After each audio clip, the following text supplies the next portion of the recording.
मेरी नंद रोज रात को मेरी गले लगकर ही अपने कमरे में सोने जाती थी। जैसे ही वो गले लगकर चली जाती तो मैं गहरी नींद में सो जाती। सुबह उठकर देखती तो मेरे बदन पर कपड़े नहीं होते थे। आखिर उनके गले लगते ही मुझे क्या हो जाता था जो मैं इस कदर गहरी नींद में चली जाती। एक दिन मैंने अपने कमरे में कैमरा लगा दिया। उसके बाद मैंने कैमरे में जो देखा उसे देखकर तो मेरी रूह कांप गई। मैंने देखा कि मेरी नंद तो मेरा नाम अंजू है। मेरी शादी सुनील से 3 साल पहले हुई थी। सुशील के परिवार में उसकी छोटी बहन सोनम और सुशील सिर्फ 2 ही थे, क्योंकि सुशील के माता पिता उसके बचपन में ही गुजर चुके थे। उसके बाद सुशील ने ही अपनी छोटी बहन ममता का पालन पोषण किया और उसे पढ़ाई लिखाई करवाना शुरू किया।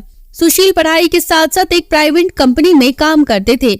जब से मैं इस घर में आई हूँ पूरे घर की जिम्मेदारी मैंने उठा ली। अब सुशील काम में अच्छे से ध्यान देने लगे, क्योंकि पहले उन्हें अपनी छोटी बहन का भी ध्यान रखना पड़ता था, लेकिन वो जिम्मेदारी मैंने अब अपने सर पर ले ली थी। तो अनुज अच्छे से पढ़ाई के साथ साथ काम में भी मन लगाकर मेहनत करने लगे। खैर ऐसे ही दिन निकलते गए। आज सुबह सुबह ही बहुत ज्यादा खुशी का माहौल बना हुआ था, क्योंकि सुशील की मेहनत रंग ले आई। सुशील काम के साथ साथ पढ़ाई में भी बहुत आगे थे और हमेशा से ही दिन रात मेहनत करते थे, जिसका फल उन्हें आज मिल चुका था। सुशील एक सरकारी नौकरी पर लग चुके थे। इतनी बड़ी पोस्ट पर सरकारी नौकरी लगना कोई आम बात नहीं थी। लेकिन सुशील ने ये सब कर दिखाया। अब तो मेरी खुशी का ठिकाना ना रहा, क्योंकि मैं अब पूरे गर्व के साथ कह सकती हूँ कि मेरा पति एक सरकारी नौकरी करता है। क्योंकि अक्सर मुझे अपनी सहेलियों के बीच ये सुनने को मिलता था कि तुम्हारा पति तो प्राइवेट कंपनी में काम करता है, लेकिन हमारे पति तो एक सरकारी नौकरी करते हैं। क्योंकि मेरी जितनी भी सहेलियां थी वो हमेशा से ही घमंडी थी।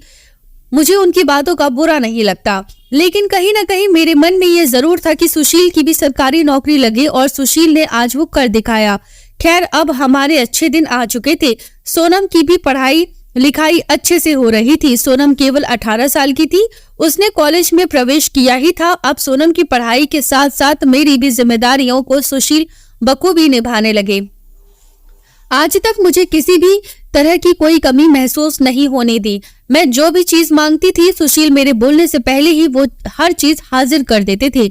इतना प्यार करने वाला और नेक दिल पति पाकर मैं फूले नहीं समा रही थी, लेकिन मेरी खुशी ज्यादा दिन कहाँ टिकने वाली थी। शायद भगवान को भी मेरी खुशी रास नहीं आई। एक बड़े एक्सीडेंट में मेरे पति सुशील का देहांत हो गया।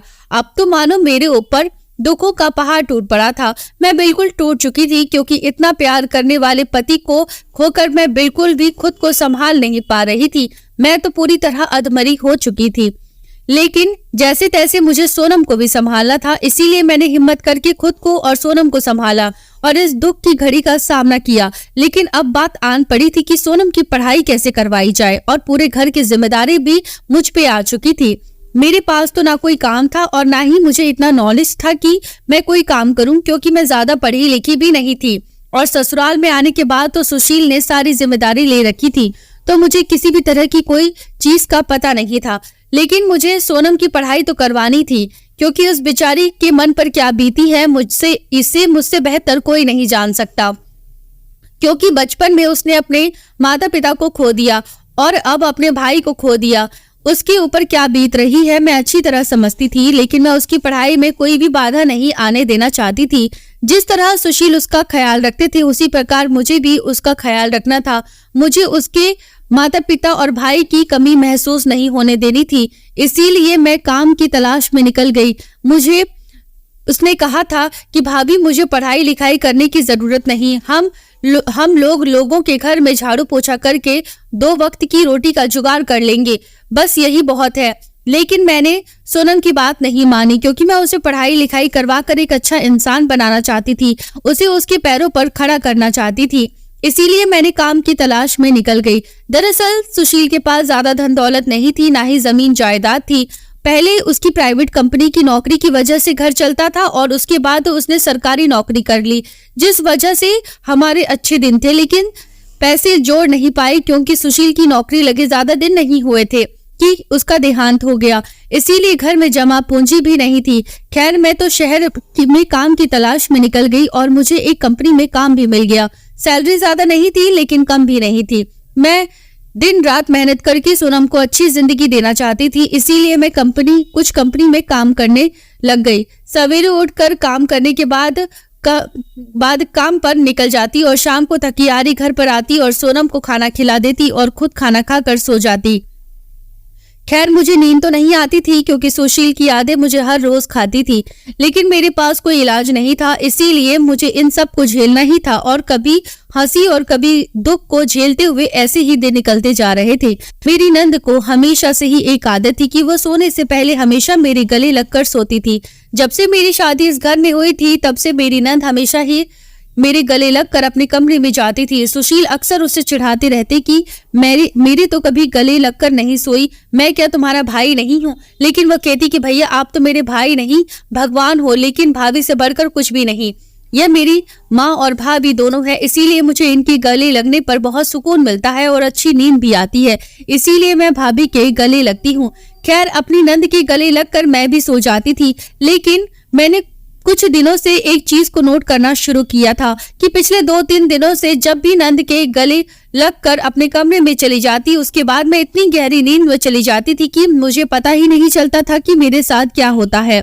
जब से सुशील का देहांत हुआ उसके बाद से मैं इतनी गहरी नींद में आज तक कभी नहीं सोई। दिन भर इतना काम करती थी फिर भी मुझे नींद नहीं आती थी। सुशील की यादें मुझे सोने नहीं देती थी, लेकिन अब पिछले 2-3 दिनों के बीच तो मुझे बहुत नींद आ रही थी।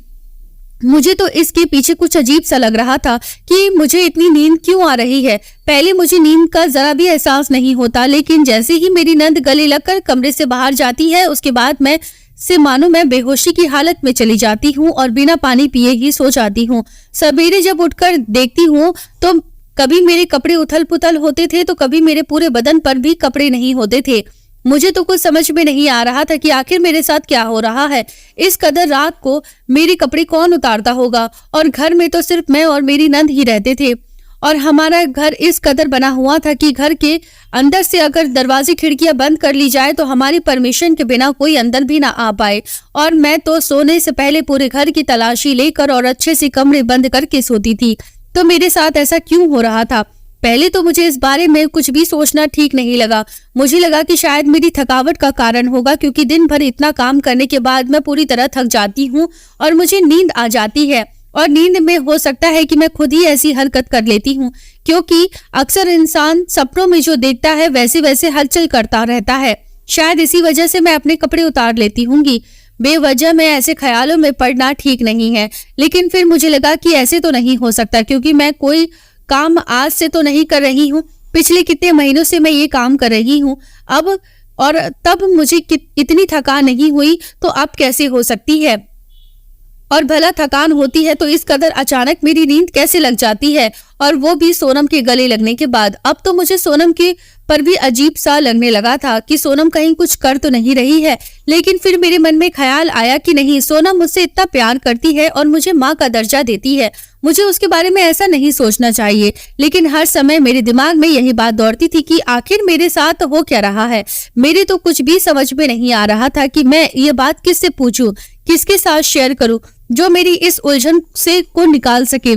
इस तरह काफी दिन निकल गए, लेकिन ये हरकतें कम नहीं हुई। अब तो मेरे साथ कुछ और ही ज्यादा होने लगा था। मैं रात को जिस तरह सोती थी उस तरह सुबह बिल्कुल भी नहीं होती थी। मेरे पूरे बदन पर से कपड़े गायब होते थे और मेरा पूरा शरीर इस तरह टूटता था जैसे मानो मुझे किसी ने रौंदा हो। अब तो मेरा शक चरम सीमा पर पहुंच चुका था कि जरूर कुछ न कुछ मेरे साथ हो रहा है जिससे मैं बिल्कुल अनजान हूँ। इस तरह मेरे शरीर से कपड़े गायब होना, इस तरह गले लगने के बाद अचानक से गहरी नींद में सो जाना और सवेरे उठने के बाद मेरा पूरा बदन दर्द के मारे टूटना, ये सब कोई वहम या फिर थकान नहीं थी। इसके पीछे मुझे बहुत बड़ा कारण लग रहा था।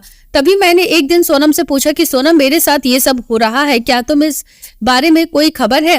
तभी ममता कहती है कि नहीं भाभी, ऐसी कोई बात नहीं है, और वैसे भी घर में कौन आता है, जरूर आप थकान के मारे सो जाती हो और नींद में ये सब हरकतें कर लेती हो, और सवेरे जब आप उठती हो तो आपको ऐसा कुछ लगने लग जाता है।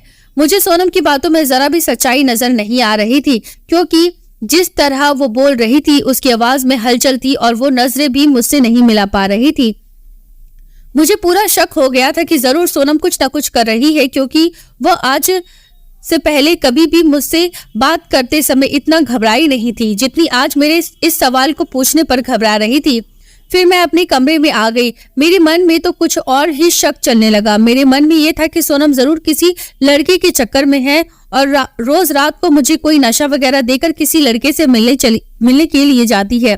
लेकिन फिर मैंने सोचा कि अगर सोनम कुछ ऐसा करती है तो मेरे शरीर के साथ ये हलचल कैसे और मेरे शरीर से कपड़े गायब कैसे होते हैं। अब तो मेरी घबराहट के मारे पूरे रोंगटे खड़े हो चुके थे। मेरा पूरा बदन पसीने से लथपथ था क्योंकि मेरे कुछ भी समझ में नहीं आ रहा था। घबराहट के मारे मेरी जान निकली जा रही थी।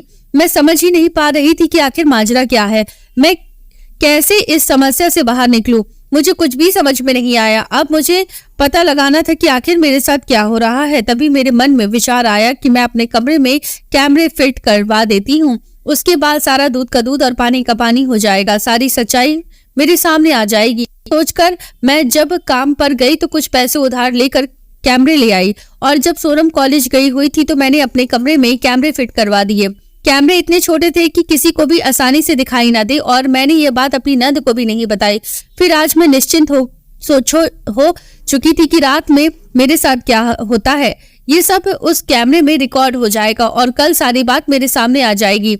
उसके बाद देखती हूँ कि मेरे साथ आखिर क्या हो रहा है। इसी संतुष्टि में मैंने और सोनम ने शाम को खाना खाया और हम लोग सोने की तैयारी करने लगे। तभी सोनम मेरे कमरे में आई और बोली कि भाभी आज तो गले तो लगे ही नहीं ना।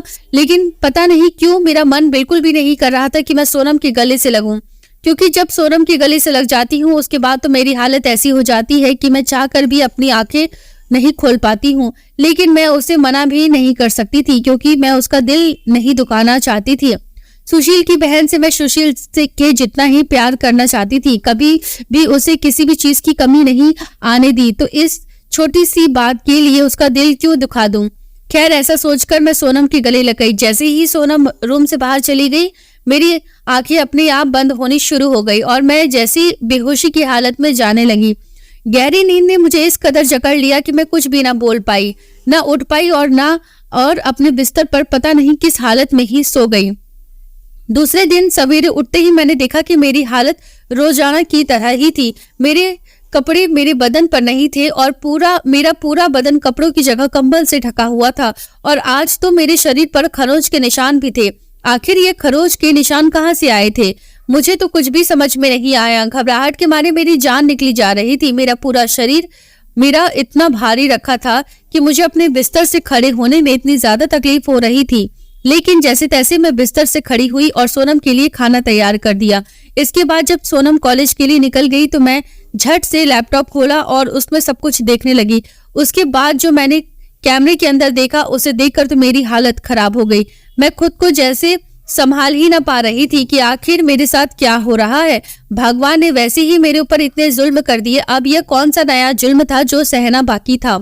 मैंने देखा कि मेरे कमरे में दो लड़के आते हैं और मेरे पूरे बदन से कपड़े उतारकर मेरे साथ गंदी हरकतें करनी शुरू कर देते हैं और मुझे जानवरों की तरह नोच रहे होते हैं। लेकिन मैं तो टस से मस भी नहीं हो रही थी।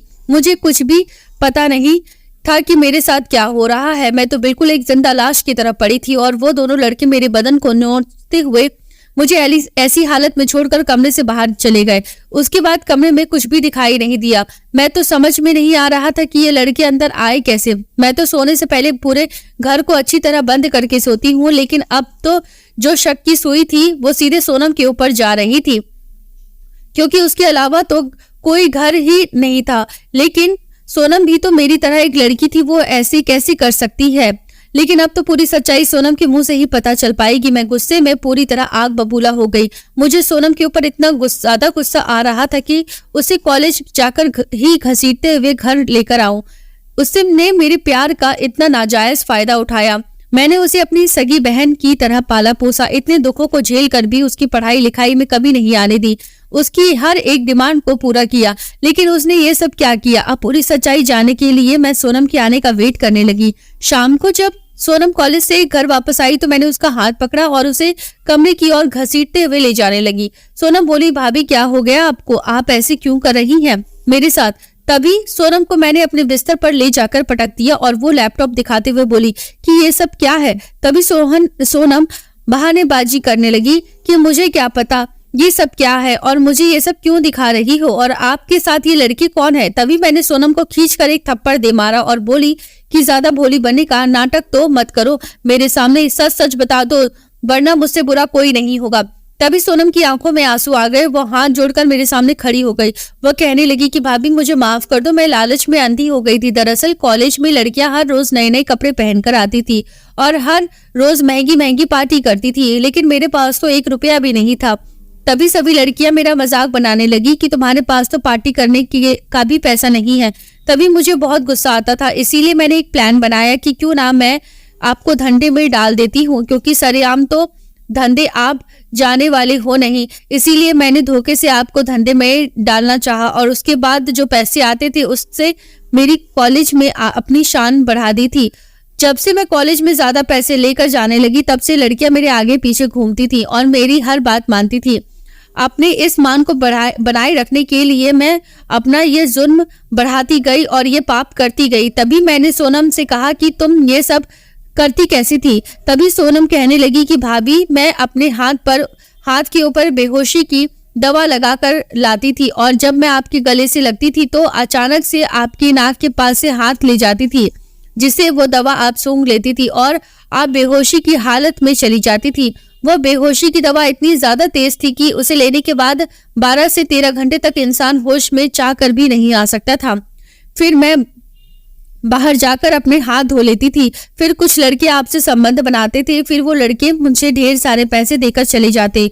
जब इतने सारे पैसे आने लगे तो मेरे मन में और भी ज्यादा लालच बढ़ गया और मैं ये काम रोजाना करवाने लगी। मैंने सोचा कि आपको कुछ भी पता नहीं चलेगा, सवेरे जब आप उठेंगी तो आपको भारी बदन लगेगा और आप सोचेंगी कि हो सकता है थकावट का कारण है।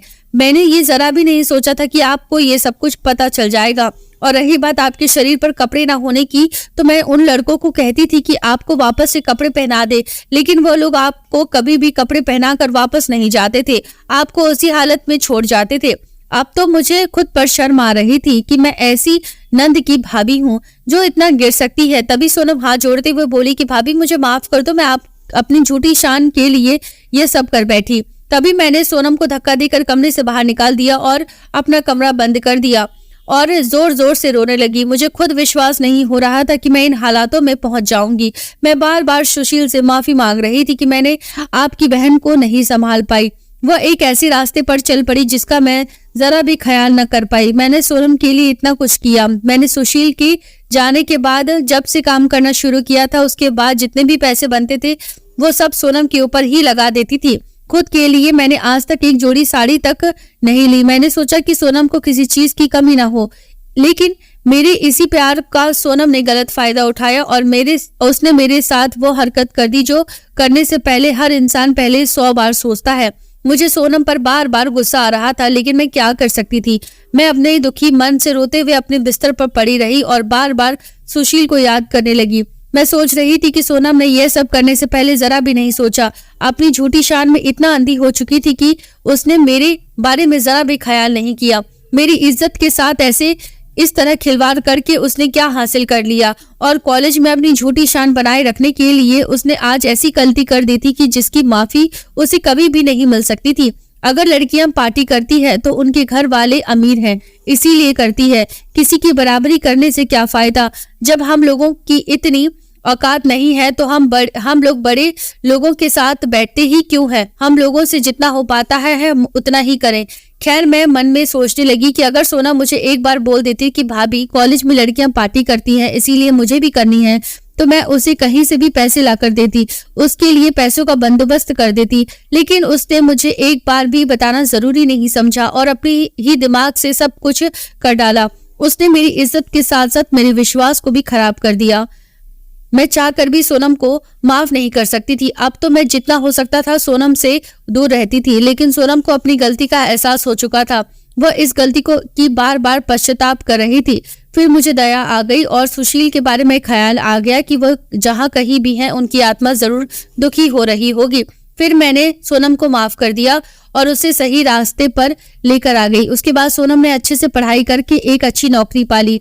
अब हमारे घर का सुधार पूरी तरह से हो चुका था। सोनम ने अपनी गलती करके अपने आप को सुधार लिया और वह जहाँ कहीं भी है उसकी आत्मा। अब मेरे चेहरे पर यह सोचकर मुस्कान आ गई कि देरी ही सही लेकिन सोनम एक अच्छी इंसान बन गई। दोस्तों, इस कहानी के बारे में आपकी क्या राय है, कमेंट में हमें जरूर बताएं। और कहानी पसंद आई हो तो हमारे चैनल कहानी वन कही को सब्सक्राइब करना ना भूलें। धन्यवाद।